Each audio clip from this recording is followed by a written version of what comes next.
Assalamualaikum warahmatullahi wabarakatuh.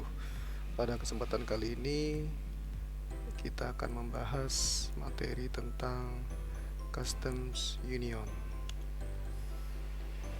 Materi nanti di dalamnya terdapat yang pertama definisi, kemudian ada konsep dalam Customs Union yaitu trade creation dan trade diversion, serta poin ketiga yaitu efek Custom Union terhadap perdagangan. Nah, yang pertama adalah pengertiannya atau definisi. Jadi definisi Customs Union adalah kesepakatan beberapa negara. Jadi yang perlu digarisbawahi di sini adalah kesepakatannya ya, kesepakatan beberapa negara. Jadi kalau di sini dikatakan beberapa negara, berarti bisa lebih dari 2 negara. Jadi bisa 3, 4 ataupun lebih. Kemudian apa yang nanti dilakukan oleh negara-negara ini? Jadi lakukan perdagangan tanpa tarif ya, jadi tanpa tarif atau tanpa hambatan lain non tarif. Jadi non tarif itu contohnya bisa saja seperti kuota ataupun larangan.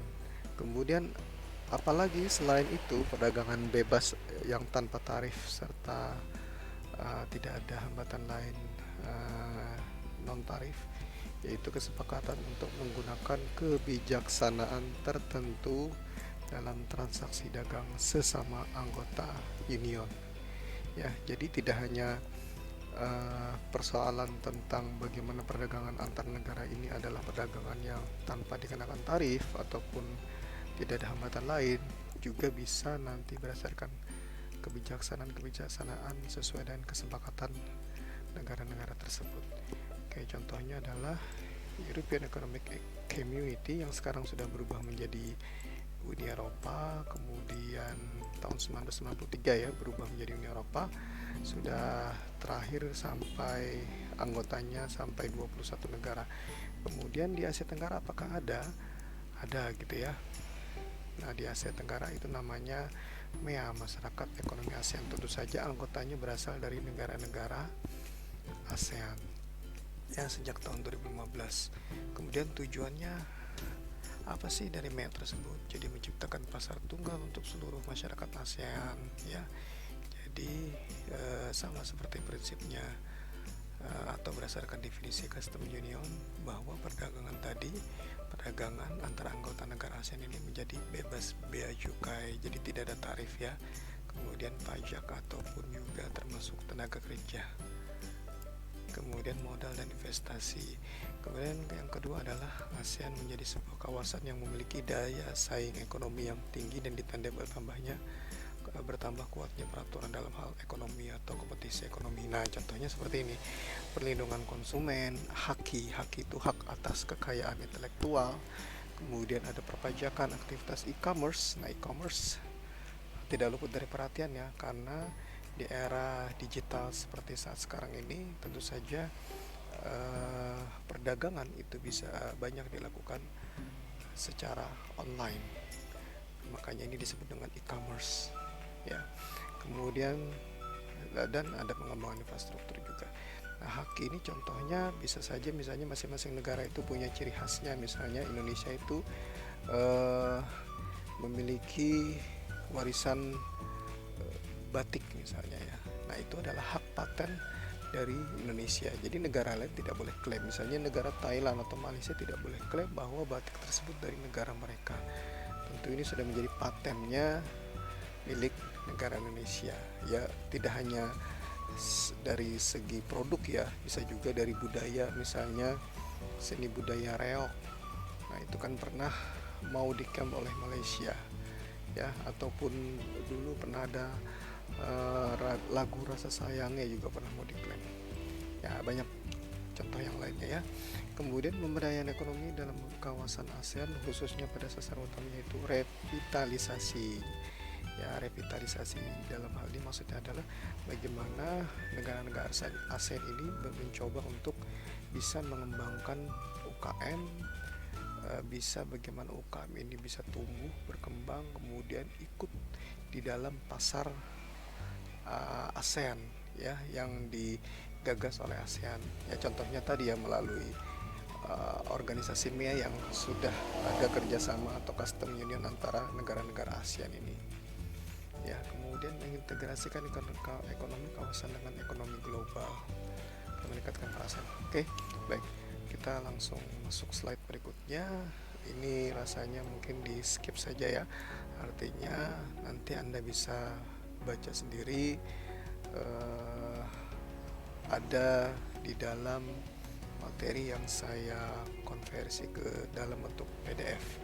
Kemudian sejarahnya ini pertama kali dikemukakan oleh Joko Feiner. Dia mengemukakan bahwa di dalam custom union itu mengandung unsur perdagangan bebas. Oke, sama seperti definisi yang sudah kita bahas tadi ya di slide sebelumnya. Kemudian tidak hanya perdagangan bebas, juga ada unsur proteksi. Nah, ini kebalikan perdagangan bebas itu adalah proteksi yang lebih besar, dan secara tegas menyatakan tidak dipastikan bahwa pembentukan custom union akan meningkatkan kesejahteraan suatu negara. Maksudnya dalam hal ini adalah bahwa apabila negara tersebut anggaplah misalnya menganut ini perdagangan bebas, nah tentu kan pasti ada pro dan kontra. Dari segi pemasukan negara kan berarti tidak ada tarif yang masuk ya, misalnya bea cukai, tidak ada pajak bea masuk, pajak pertambahan nilai gitu ya. Nah, karena tidak dipungut, karena ini kan prinsipnya perdagangan bebas. Lain halnya proteksi. Ya, tapi kalau misalnya perdagangan bebas bagi konsumen, tentu saja konsumen itu bisa mendapatkan harga barang atau produk yang jauh lebih murah dibandingkan produk lokal. Nah, kebalikan dari proteksi. Kalau proteksi dari segi pendapatan pemerintah, tentu pemerintah mendapatkan masukan negara, misalnya dari pajak, dari bea cukai dan lain sebagainya.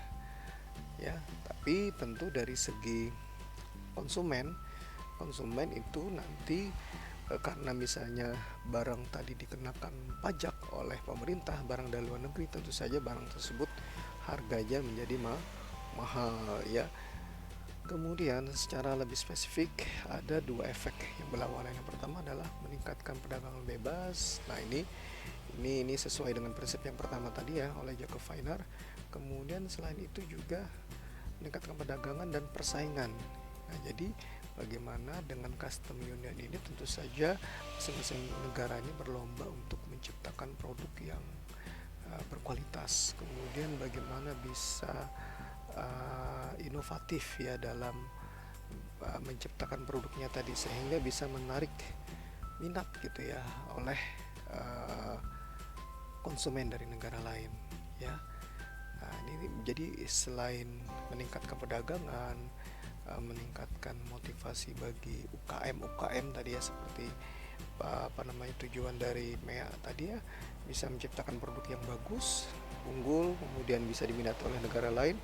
Nah, sehingga ya ini sebagai bentuk persaingan, sehingga tidak hanya dari negara Indonesia saja, Thailand saja ya, semua negara-negara yang tergabung di ASEAN itu pasti berlomba-lomba untuk menciptakan produk yang bagus ya, asalkan masih dalam batasan yang wajar ya, artinya masih persaingannya adalah persaingan yang sehat ya.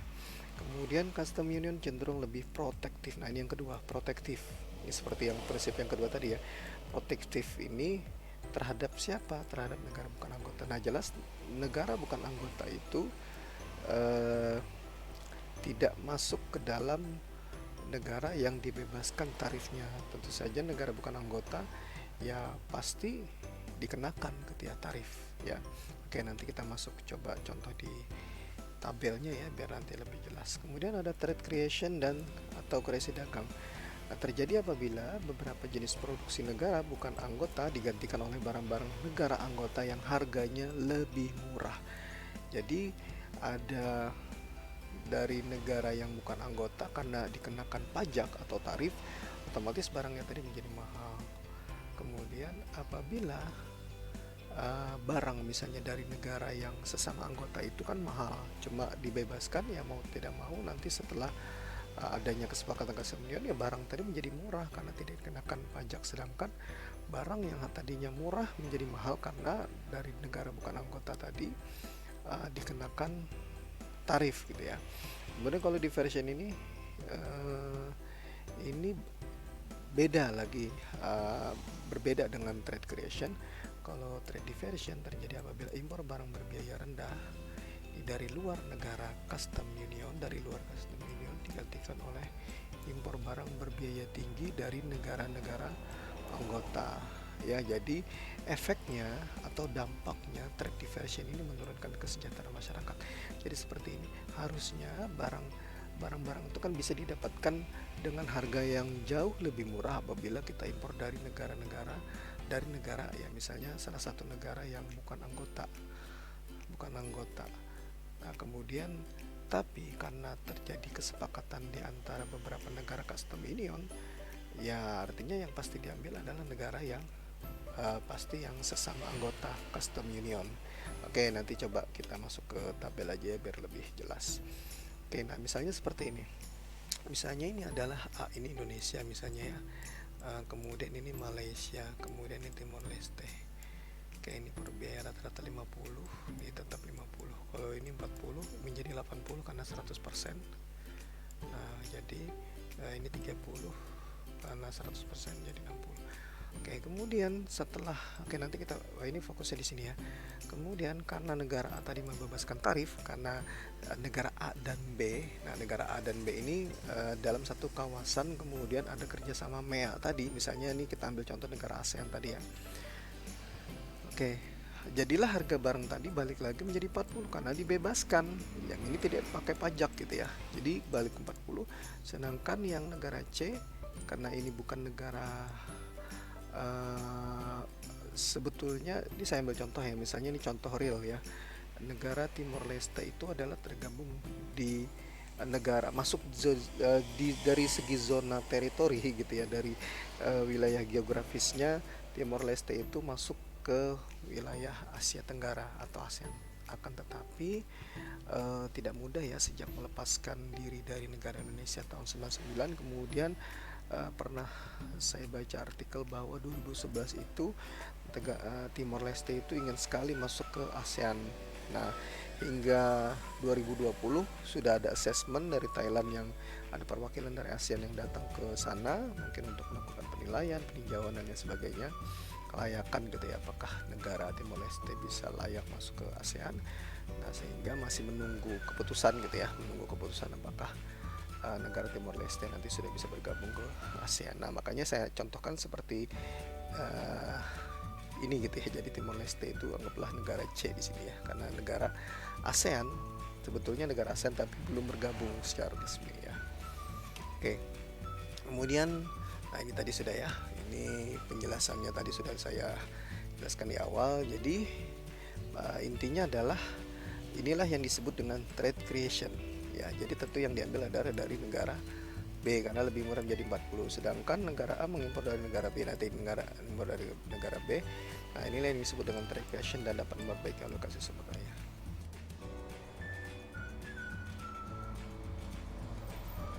Yang berikutnya adalah trade diversion. Untuk biaya rata-rata ini sama dengan contoh sebelumnya yang pada trade creation, jadi 50 untuk Indonesia, B Malaysia 40 dan Timor Leste 30. Kemudian untuk pengenaan biaya masuk di sini dikenakan hanya 50%. Yang ini tetap 50 karena dari Indonesia ya, produk dari Indonesia. Jadi tidak ada impor barang dari negara lain. Nah, ini kemudian Malaysia baru dikenakan ya, negara B atau Malaysia yang saya contohkan 40 itu menjadi 60. Jadi 40 ditambah 50% itu hasilnya 60. Kemudian kalau 30 menjadi 45. Jadi 30 tambah 50% 45. Oke, nah kalau diversion kita sebetulnya untuk fokusnya hanya melihat kolom ini saja. Ya. Nah, jadi artinya kenapa kita tidak melihat yang ini? Karena kalau untuk melihat kolom atau data pada kolom yang ini dikhususkan untuk trade creation gitu ya, trade creation. Jadi kalau diversion itu walaupun misalnya dari negara yang bukan anggota custom union itu sebetulnya lebih murah biaya rata-rata dari produk atau barang tadi gitu ya. Nah, barang yang sama gitu ya, 45.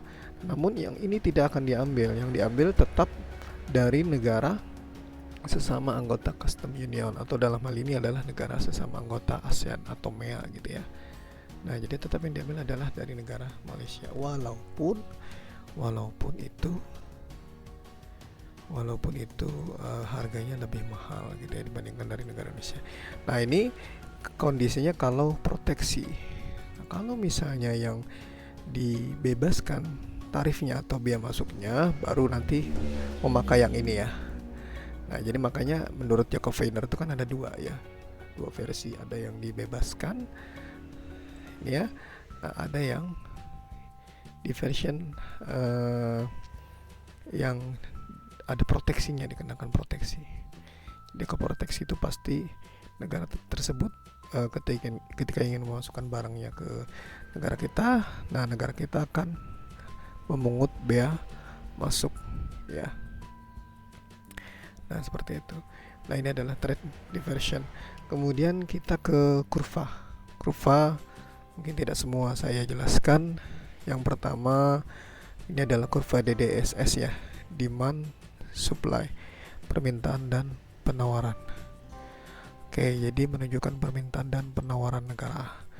Nah, jadi pada kondisi ini, misalnya pada kondisi ini adalah kondisi misalnya ini dikenakan tarif.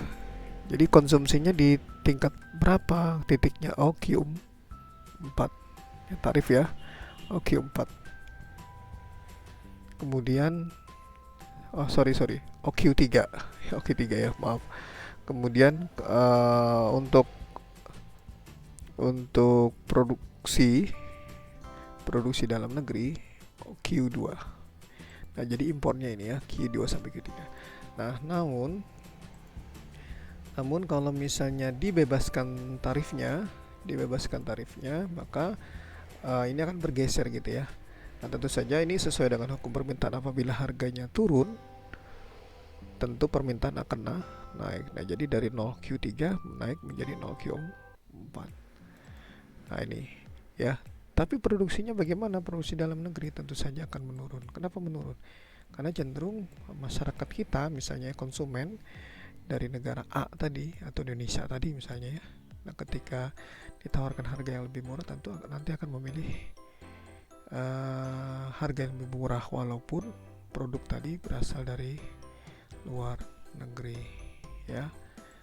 Jadi produksinya turun menjadi OQ1, impornya naik menjadi OQ4 ya, Q1 ke Q4, dan pendapatan dari tarif hilang ya. Nah, jadi pendapatannya itu tarif ini. Kalau misalnya ini ada pengenaan tarif ya atau biaya masuk.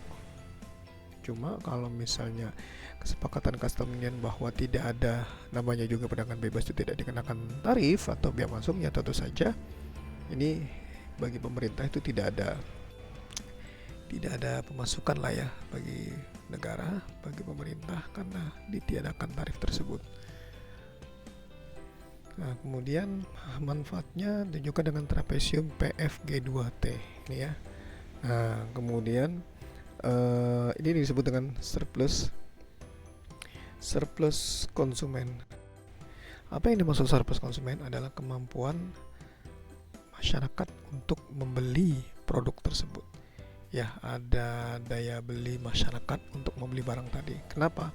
Nah, karena di sini kan kondisinya harga tadi kan murah gitu ya. Jadi ya masyarakat itu lagi ada kemampuan lah ya untuk membeli barang tadi, itu dinamakan surplus. Namun bagi perusahaan bagaimana? Nah, tentu saja bagi perusahaan mengalami kerugian ya, atau hilangnya surplus produsen. Jadi PF1, nah ini tadi ya. Kemudian PF1, ini PF1 ini ya. PF1 ini ya. Nah, ini ya. Nah, sehingga keuntungan bersihnya ya ini ya. Ini keuntungan bersih. Nih, keuntungan bersihnya. kemudian kita next slide aja deh ya. Nah, jadi ini disebut dengan trade expansion. Trade expansion ya. Kenaikan konsumsi ini semuanya dipenuhi dari impor ya. Tadi ya, dari impor. Nah, karena dibebaskan tentu saja harganya menjadi murah. Sehingga tentu konsumen diuntungkan. Konsumen tentu nanti pasti akan membeli produk dengan harga yang lebih murah ya. Oke, saya lanjut aja lanjut ke diversion. Untuk kurvanya, sorry. Oke, kita ke kurva trade diversion. Kalau trade diversion, mungkin saya singkat aja ya. Ini karena rasanya kalau mau dibahas semua nanti terlalu panjang. Mungkin yang inti-intinya saja ya. Nah, jadi di sini dibagi menjadi 3. Jadi TBC, maksudnya T ini adalah ini pengenaan tarif. Ini pengenaan tarif ya. B ini adalah partner. C ini adalah dari negara C tadi, negara Timor Leste ya, yang bukan negara anggota ASEAN tadi ya, atau tidak tergabung dalamnya. Nah, misalnya sebelum custom neon tentu saja misalnya nanti kan ada sebelumnya penjelasan menurut Jacob Venner itu kan ada 2 ya. Ada yang dikenakan tarif, berarti masuk yang di sini. Nah, jadi konsumsinya itu OQ3 ya, OQ3. Kemudian produksinya OQ2. Nah, tapi setelah dibebaskan, nah ini artinya perdagangan bebas ya, tidak ada tarif, tentu saja nanti akan menjadi Q4. Nah, kemudian kalau C tentu saja negara Timor Leste tadi, contohnya Timor Leste ini tidak dipakai lagi gitu ya. Tidak dipakai lagi. Tidak dipakai. Jadi tentu yang nanti digunakan bergantung gitu ya. Kalau proteksi pakai yang ini, kalau perdagangan bebas pakai yang ini. Ya. Oke, mungkin diversion seperti ini saja penjelasannya, tidak perlu panjang lebar. Nah, seperti ini ya. Oke, kita masuk ke poin ketiga, yaitu efeknya. Apa sih efek custom minimum terhadap perdagangan? Yang pertama adalah ada 2 ya keuntungannya. Yang pertama adalah keuntungan statis. Maksudnya statis itu apa sih? Keuntungan yang terjadi akibat turunnya pengeluaran dalam mengelola transaksi tersebut. Jadi diuntungkan karena terjadi efisiensi biaya. Tidak ada biaya yang keluar dari, misalnya ada terjadi kegiatan perdagangan internasional ekspor impor gitu ya. Jadi nggak perlu lagi tuh adanya pegawai bea cukai. Karena apa? Karena perdagangan bebas, nggak perlu lagi lah dicek atau ada pembayaran tarif bea cukai. Jadi pegawai itu ditiadakan. Ya. Nah, kemudian tidak ada lagi patroli di perbatasan. Tapi rasanya kalau di Indonesia ini tidak mungkin ya. Jadi tetap pada dasarnya pegawai bea cukai itu ya tidak hanya misalnya ya udah bebaslah masuk barang. Nah, tidak seperti itu, kan perlu pengawasan juga. Perlu bagaimana barang itu dicek apakah perlu diawasinya. Ya dikhawatirkan ini kan biasanya kerjasama dengan pihak kepolisian, pihak keamanan gitu ya, aparat keamanan. Jadi apakah barang tersebut dikhawatirkan misalnya ada sindikat narkoba menyelundupkan narkoba di barang-barang yang ingin diimpor misalnya dari Thailand. Oh, ternyata barang-barang tadi diselipkan narkoba. Nah, ini kan perlu dicek ya, perlu dilakukan pengawasan sehingga untuk menghindari barang-barang tadi bisa jangan sampai beredar di masyarakat gitu ya. Patroli juga penting ya untuk menjaga keamanan. Ini biasanya oleh TNI, Angkatan Laut ataupun pihak kepolisian juga. Ya, kemudian keuntungan dinamis itu ada beberapa ya. Yang pertama adalah naiknya persaingan. Nah, jadi dari persaingan tersebut ini kan memacu produktivitas dari produsen. Ya, jadi tidak hanya misalnya sekarang ini kan tidak hanya bergantung pada salah satu produsen yang dengan skala yang besar gitu ya, perusahaan besar. Nah, karena sebelumnya cenderung monopoli. Tapi karena anaknya persaingan, nah sama halnya kalau kita belajar pasar kan, monopoli itu kan berarti hanya ada pasar tunggal, satu penjual saja. Kalau misalnya cenderung banyak penjualnya, akan menjadi pasar persaingan sempurna. Menguntungkan bagi kita tidak, ya menguntungkan. Otomatis harga itu kan bersaing nanti ya, kompetitif. Bisa ada harga, penawarkan harga yang bisa lebih murah ataupun mahal, ya nanti bergantung ya, kompetitif ya, tergantung kualitasnya gitu ya. Kemudian yang kedua itu spesialisasi faktor produksi tenaga kerja. Nah ini juga penting, bagaimana tidak hanya dari segi produknya saja yang diutamakan ya untuk kualitas produk, ini juga kualitas SDM-nya juga gitu ya. Bagaimana kompetensi mereka untuk bisa bersaing dengan pasar global, khususnya di kawasan ASEAN ya atau MEA ini, apakah bisa bersaing atau tidak. Teknologi baru ini juga sama, apalagi di era sekarang ya, era digital. Tidak lepas yang namanya teknologi itu kan selalu update terus, selalu berkembang, selalu artinya kan tidak stuck pada di situ-situ aja teknologi ya. Barang elektronik apapun semakin hari gitu ya, semakin dari tahun ke tahunnya itu kan pasti selalu mengalami peningkatan bukan produktivitas produksinya barangnya yang bertambah, tapi teknologinya gitu ya, fitur-fiturnya semakin bertambah. Misalnya handphone kan semakin kesini semakin canggih, semakin banyak fitur-fitur yang bisa memberikan kemudahan bagi penggunanya. Ya mobil juga sama ya, semakin kesini teknologinya juga semakin bagus. Ada mobil listrik misalnya seperti saat sekarang ini ya, sehingga mungkin bahan bakar lebih irit. Kemudian skala ekonomi yang meningkat, nah ini juga akan menentukan harga produksi, otomatis harga menjadi murah ya, akan mendorong konsumen membeli lebih banyak dan mendorong produksi menghasilkan. Nah ini juga sama skala ekonominya ya. Nah ini rangsangan investasi juga sama, artinya kalau dilihat pasar Indonesia itu bagus untuk misalnya nih ya, ambil salah satu contoh, Malaysia itu tertarik berinvestasi Indonesia mendirikan pabrik ya, karena minimnya misalnya pabrik di Indonesia, sehingga Malaysia tertarik untuk buka pabrik kelapa sawit. Nah ini kan termasuk juga ya investasi. Kita juga sama misalnya, investasi di Thailand bagus misalnya ya untuk buah-buahan gitu ya, karena dari bahannya dari kita. Tapi kalau untuk inovasi misalnya, Thailand itu kan terkenal bagaimana Thailand membuat buah itu kan bisa jadi besar gitu ya. Bangkok gitu ya, buah Bangkok, durian Bangkok dan lain sebagainya, jambu Bangkok gitu ya. Nah kemudian ini ya, investasi besar-besaran ya. Ini slide terakhir, mungkin saya akhiri dulu materi kita tentang custom union. Insyaallah nanti akan ada materi-materi baru lainnya yang juga secepatnya akan saya upload di YouTube saya ini ya, Wahyudi Zakira. Terima kasih sudah menyaksikan video ini. Wabillahi taufiq wal hidayah. Wassalamualaikum warahmatullahi wabarakatuh.